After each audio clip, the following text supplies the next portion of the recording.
എല്ലാ പ്രിയ വിദ്യാർത്ഥിനികൾക്കും പുതിയവീഡിയോയിലേക്ക് സ്വാഗതം. +1 public exam result 2025 result പ്രസിദ്ധീകരിച്ചിരിക്കുകയാണ്. ഒരുപാട് വിദ്യാർത്ഥികൾ കമൻറ്റ് ബോക്സിൽ തെറിയുടെ പൂരമാണ്. അത് മഴ പോലെയാണ് പെയ്യുന്നത്. കാരണം റിസൾട്ട് കിട്ടിയില്ല, എവിടെയുള്ള റിസൾട്ട് എന്നൊക്കെ പറഞ്ഞ്. പ്രിയ വിദ്യാർത്ഥികൾ, ഈ വീഡിയോ നിർബന്ധമായും കാണുക. ഇതുവരെ റിസൾട്ട് കിട്ടാത്തവർ നിർബന്ധമായും കാണുക. റിസൾട്ട് പെട്ടെന്ന് അറിയാൻ സാധിക്കുന്ന ഒരു വെബ്സൈറ്റാണ് ഈ ഒരു വീഡിയോയിൽ കൂടെ നിങ്ങളുമായി പങ്കുവെക്കാൻ ആഗ്രഹിക്കുന്നത്. വിശദമായ വാർത്തയിലേക്ക് പോകും മുമ്പായിട്ട് ആദ്യമായിട്ട് ഈ ചാനൽ കാണുന്ന വിദ്യാർത്ഥി ഉണ്ടെങ്കിൽ തീർച്ചയായും അടിക്കേണ്ട മറക്കണ്ട സബ്സ്ക്രൈബ് ചെയ്ത് കൂടെ പോരാൻ പ്രത്യേകം ശ്രദ്ധിക്കാം. സബ്സ്ക്രൈബ് ചെയ്തതിന് നോട്ടിഫിക്കേഷൻ ബെല്ലുകൾ ഓൾ ഓപ്ഷൻ എനേബിൾ ചെയ്യുക. ചാനൽ വീഡിയോസ് നിങ്ങൾക്ക് ഉപകാരപ്രദമാകുന്നുണ്ട്, തീർച്ചയായും ലൈക്കും കൂടി ചെയ്യുക. അതുപോലെ നിങ്ങളുടെ സുഹൃത്തുക്കളിലേക്ക് ഷെയർ ചെയ്ത് കൊടുക്കാനും കൂടി പ്രത്യേകം ശ്രദ്ധിക്കാം. അതുപോലെ നമ്മുടെ ചാനൽ വാട്സപ്പ് ചാനലിൽ ജോയിൻ ചെയ്യാനുള്ള ലിങ്ക് നിങ്ങൾക്ക് വീഡിയോയ്ക്കുള്ള ഡിസ്ക്രിപ്ഷൻ ബോക്സിൽ നൽകുന്നതായിരിക്കും. അപ്പോൾ നമുക്ക് നേരെ വളരെ സുപ്രധാനവും വളരെ പ്രാധാന്യം അറിയിക്കുന്ന വാർത്തയിലേക്ക് തന്നെ കടക്കാം.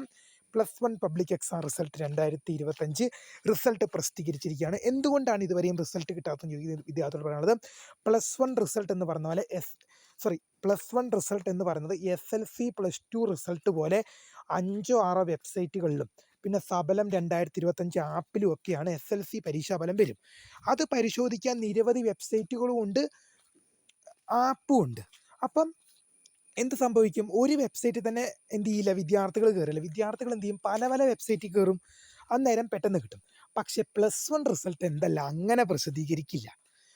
ഒറ്റ വെബ്സൈറ്റിൽ മാത്രം result.hsc.kerala.gov.in result.hsc.kerala.gov.in ഒന്നുകൂടെ പറയാം, result.hsc.kerala.gov.in result.hsc.kerala.gov.in എന്ന വെബ്സൈറ്റിൽ മാത്രമേ ഫലം പ്രസിദ്ധീകരിക്കുകയുള്ളൂ.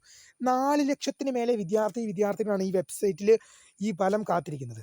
അപ്പോൾ ഈ എല്ലാ വിദ്യാർത്ഥികൾക്കും കൂടി റിസൾട്ട് ചെക്ക് ചെയ്യാൻ വേണ്ടി ഒറ്റ വെബ്സൈറ്റേ പൊതുവിദ്യാഭ്യാസ വകുപ്പ് നൽകിയിട്ടുള്ളൂ. ഞാൻ ഈ പറഞ്ഞ വെബ്സൈറ്റ് അല്ലാതെ വേറെ വെബ്സൈറ്റുകളില്ല. SLC +2 ഫലം പോലെ മറ്റ് വെബ്സൈറ്റുകളിൽ വരില്ല, ഈ ഒറ്റ വെബ്സൈറ്റിലേ ഉള്ളൂ. അപ്പോൾ എന്ത് സംഭവിക്കും? എല്ലാ വിദ്യാർത്ഥികളും കൂടി എന്ത് ചെയ്യും? ഒറ്റ ഒരെണ്ണത്തേക്ക് കയറുമ്പോൾ എന്തായിരിക്കും സംഭവിക്കുന്നത്? ചിലപ്പോൾ റിസൾട്ടിലെ ലിങ്ക് പോലും അവിടെ കണ്ടുവെന്ന് വരില്ല. എന്തായാലും ഇത്രയും നേരം ഇരുന്നു, ഒരു 3:30-4 മണി വരെ നിങ്ങൾ ഇരിക്കുക. ആ തിരക്കൊന്ന് കഴിയട്ടെ, സൈറ്റിലെ ആ ബിസി ഒന്ന് കഴിയട്ടെ, തിരക്കൊന്ന് കഴിയട്ടെ, നമുക്ക് സുഖമായിട്ട് ചെക്ക് ചെയ്യാം. ആ റിസൾട്ട് എന്തായാലും അവിടെ തന്നെ കിടക്കും. ഒരു കാര്യം ഞാൻ ഉറപ്പിച്ച് പറഞ്ഞത്, നിങ്ങളുടെ അടുത്ത +1ൻ്റെ റിസൾട്ട് നിങ്ങളുടെ ജൂനിയേഴ്സ് പിള്ളേർ വന്ന് അവരുടെ +1ൻ്റെ റിസൾട്ട് വരുന്നവരെ ആ റിസൾട്ട് അവിടെ തന്നെ കാണും, എങ്ങോട്ടും പോവില്ല. ആ ലിങ്ക് അവിടെ തന്നെ കാണും. നിങ്ങൾക്ക് രജിസ്റ്റർ നമ്പറും ഡേറ്റ് ഓഫ് ബർത്ത് കൊണ്ട് ചെക്ക് ചെയ്യാം. അപ്പോൾ നിങ്ങളൊരു അരമണിക്കൂർ അല്ലെങ്കിൽ 1 മണിക്കൂർ കഴിഞ്ഞിട്ട് നോക്കുക, ആ തിരക്കൊന്ന് കഴിയട്ടെ.